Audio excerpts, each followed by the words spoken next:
మన ముక్కు కానీ, మూతి కానీ, మన ముఖం కానీ, మన చేతులు కానీ, మన అవయవ నిర్మాణం అన్నది దేని జిరాక్స్?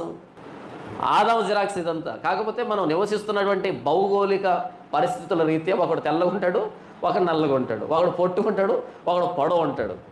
అంతే తప్ప ఎగ్జాక్ట్గా మానవులందరూ కూడా ఒకటే రూపం. అమెరికా ఎట్ట ప్రింట్ ఒకటే, ప్రింట్ ఒరిజినల్ ప్రింట్, అన్ని మిగతావన్నీ కలర్ జిరాక్స్లు అంతే. కాకపోతే మెషిన్లో ప్రాబ్లం వల్ల కలర్ అటు ఇటుగా పడవచ్చు అంతే. ఆ మెషిన్ ప్రాబ్లం వల్ల మెయింటెనెన్స్ సరిగ్గా లేక ఒకడికి ప్రింట్ ఎక్కువ పడుతుంది, ఒకడికి ఆ కలర్ కొంచెం తక్కువ పడుతుంది. ఒకడు మైక్రో జిరాక్స్ తీస్తాడు, ఒకడు లార్జ్ ప్రింట్ తీస్తాడు. అంతేగాని మొత్తానికి ఒరిజినల్ కాపీ అలాగుందో అలాగే ఉంటుంది. డేటా ఏం మారదు ఇక్కడ. నీ చేతులు నన్ను నిర్మించి నాకు రూపు ఏర్పరిచను. ఎప్పుడు ఏర్పరిచాడు? ఆదాము చేశాడు అంటే నన్ను చేసినట్టే.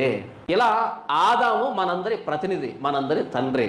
తండ్రి వారసత్వం కుమారుడికి రావాలి, తండ్రి పోలిక కుమారుడికే రావాలి, తండ్రికి ఉన్న జబ్బులు కుమారుడికే రావాలి, తండ్రి చేసిన అప్పులు కుమారుడికే రావాలి, తండ్రి తీసుకున్న లాటరీ కుమారుడికే రావాలి.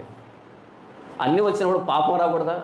పాపం కదా, ఖచ్చితంగా పాపం కూడా వచ్చి తీరాలి.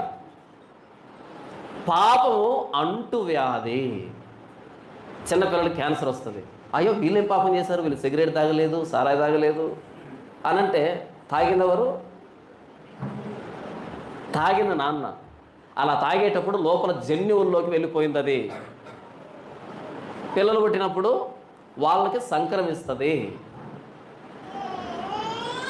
అపోస్తలుడైన పౌలు ఏం చెప్తున్నాడు అంటే, మనం నిన్న మొన్న పుట్టి 10 మందికి వస్త్రదానం చేసి 4గురికి భోజనాలు పెట్టి ఎంత మంచివాడో అని అనుకుంటున్నారు కదా.